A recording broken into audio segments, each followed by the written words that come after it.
A line in the sand, the view from the West Philippine Sea, the air is thick with salt and tension. Out here the horizon is not just water meeting sky, it's a front line. A Philippine Coast Guard vessel cuts through the waves, its patrols anything but routine. On radar, a cluster of Chinese maritime militia vessels appears, gray hulls circling like sharks. This is daily life for Filipino sailors and fishers, a nerve-wracking dance of sovereignty and intimidation. The radio crackles with warnings as Chinese ships assert claims over waters that international law says belong to the Philippines. The Filipino crew stands firm, documenting every aggressive maneuver and radio challenge. Their evidence is a weapon, a testament to quiet resolve. They're not just protecting ocean, they're defending national identity and future. The tension is palpable, a silent standoff where one miscalculation could spark conflict. This scene repeats around flashpoints like Ayungin Shoal, where the BRP Sierra Madre, a grounded WTI-era ship, stands as a symbol of defiance. Chinese vessels try to block resupply missions to the Marines stationed there, turning each successful run into a small victory. The world watches closely. These are more than maritime disputes. They're a test of international law and order. For the Philippines, it's survival. These waters feed millions, and the resources below could power the nation for generations. That's why Filipino sailors hold their ground, drawing a line in the water. They signal to a regional superpower, we will not be pushed aside. Every confrontation is a reaffirmation of sovereignty against overwhelming odds. The West Philippine Sea is where the nation's resolve is tested and proven. You cannot defend what you cannot see. For decades, the Philippines' vast coastline was difficult to monitor, leaving it vulnerable to illegal fishing, smuggling, and military posturing. Manila knew this had to change. The first step, build a comprehensive picture of its maritime domain. The Philippines invested in a network of coastal radar stations, many supplied by allies like Japan, creating an electronic fence along the western seaboard. Data from these radars feeds into command centers, giving the Navy and Coast Guard a unified operational picture. Aerial surveillance is expanding too, with new patrol aircraft equipped with advanced sensors to track ships far from shore. This layered approach means quicker, more effective responses to threats.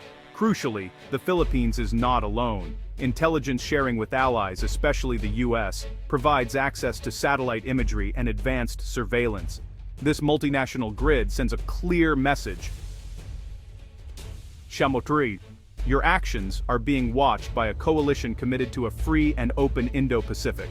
Maritime awareness is now the backbone of Philippine defense. The days of blind spots are over. Seeing the threat is one thing, responding is another. The Philippines is building a credible coastal defense system, anti-access area denial, or A2AD. The goal, make it too costly for adversaries to operate near Philippine shores. Shore-based anti-ship missile systems like the BrahMos are the centerpiece, capable of targeting enemy warships from hundreds of kilometers away. Strategic placement of these batteries creates a no-go zone for hostile vessels, turning invasion into a risky gamble. The BrahMos, with its supersonic speed, is a powerful deterrent and a clear signal of Philippine resolve. This shift marks a new era, from internal security to external territorial defense. Soldiers, sailors, and airmen are training on new systems and doctrines, working together to protect maritime borders. The transformation is profound, a military now focused on defending sovereignty at sea. The message is clear, the Philippines is no longer an easy target. Coastal defense is now a pillar of national security. The Philippines is not standing alone. Its alliance with the United States, anchored by the 1951 Mutual Defense Treaty, remains vital. Washington has clarified any armed attack on Philippine forces in the South China Sea will trigger mutual defense commitments. This raises the stakes for any aggressor, making China more cautious.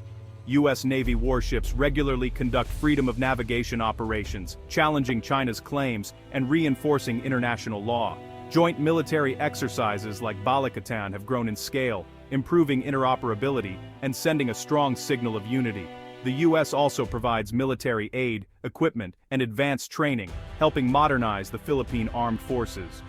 Patrol vessels, surveillance aircraft, and other assets have been delivered, boosting Manila's defense capabilities. The alliance is a two-way street.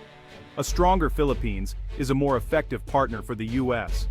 Together, they work to maintain stability in the Indo-Pacific. The sight of American and Filipino troops training side by side is a powerful symbol. U.S. support is not just rhetoric, it's action. The alliance is a cornerstone of regional security.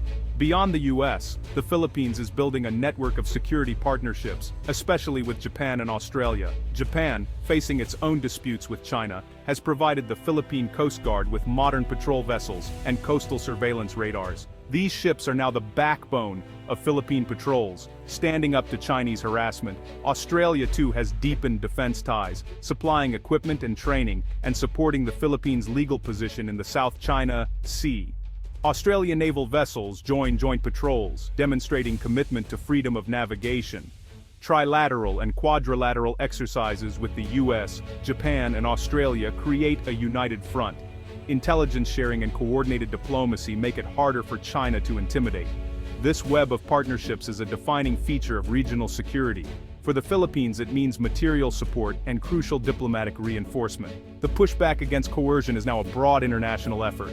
For years, the armed forces of the Philippines was underfunded, relying on outdated equipment. Recognizing this vulnerability, the government launched a multi-phase modernization program. Horizon 1 rebuilt basic capabilities, new helicopters, rifles, and patrol craft.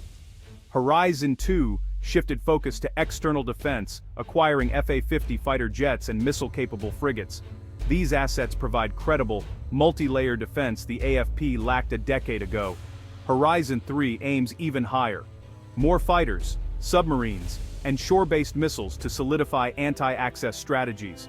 Modernization isn't just about hardware, it's about professionalism, new doctrines, and training. The goal: a modern military that can deter any aggressor and defend sovereignty with confidence. The transformation is ongoing, but the foundation is set. The AFP is now a force to be reckoned with. The BrahMos supersonic cruise missile stands out as a strategic game-changer.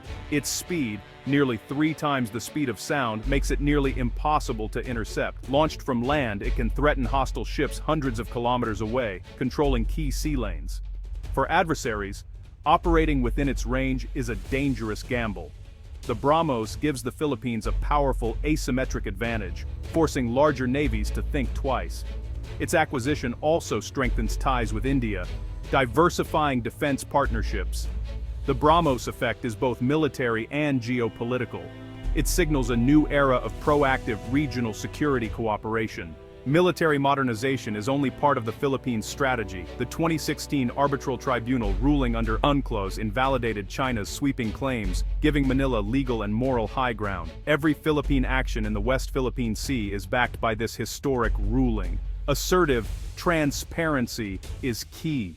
The Coast Guard embeds journalists and releases footage of Chinese harassment, exposing coercion to the world. This diplomatic campaign builds international support and pierces through Beijing's narrative. Legal and diplomatic efforts work in synergy with military buildup, making coercion harder for China. The Philippines is not just resisting, it's shaping the strategic environment. Law, diplomacy, and credible defense form a sophisticated, multi-pronged approach. The world is watching, and many are standing with Manila.